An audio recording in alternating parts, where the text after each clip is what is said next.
তো যেটা বলতে চাচ্ছিলাম আর কি, 7 কোটি যদি শ্রমিক ভোটার, বাংলাদেশের ভোটার হচ্ছে 13 কোটি, 13 কোটি কত লক্ষ আর কি, 13 কোটির মধ্যে 7 কোটি যদি শ্রমিক হয় তাহলে আর কত থাকবে? সুতরাং আর যা বাকি যারা, এরা কেউ ভোটার লাইনে দাঁড়াবে না, এরা ভোট দেওয়ার জন্য যাবে না, ভোট দেওয়ার জন্য এখানে শ্রমিকরাই যাবে। কিন্তু প্রতিফলনটা কি? প্রতিফলন হচ্ছে এইটুকু যে বাংলাদেশের বর্তমান যে সংসদ, এই সংসদে সবাই আছে, বেগম পাড়ার প্রতিনিধিও এই সংসদে আছে, কিন্তু শ্রমিকের কোন প্রতিনিধি এই সংসদে নাই।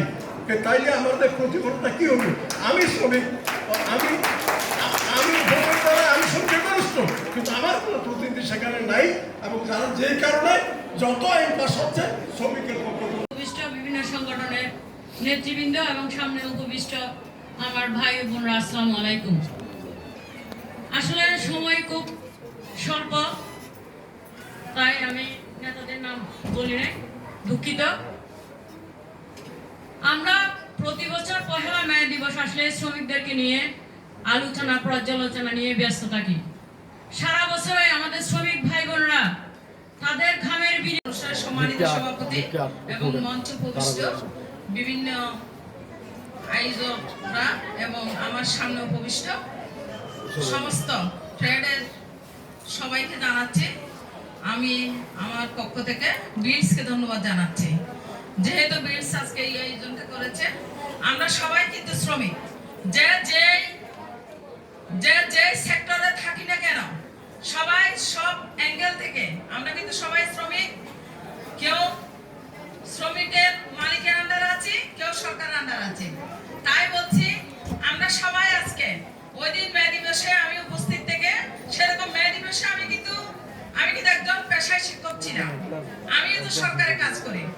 সেইখানেও কিন্তু আমরা আমাদের পায়ে পুরা পাড়ার একমাত্র হাতিয়ার হচ্ছে আমলা। আমলাদের কারণে আজকে আমরা যত কাজ আমরা এগিয়ে যাওয়ার জন্য এগিয়ে গেলেও আমরা তাদের জন্য যেতে পারি না।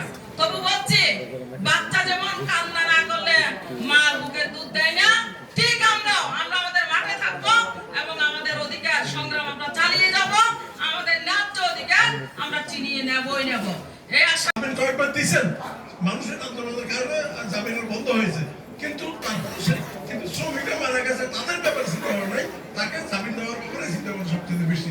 তো এইরকম হচ্ছে অবস্থা। সেই কারণে যেমন এই যে বিএম ডিপো, এখানে চট্টগ্রাম বিএম ডিপোতে যে একই দিনে প্রায় 56 জন মারা গেছে।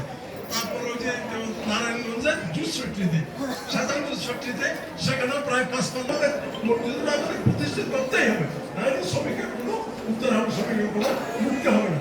ওই যে তখন বলছিল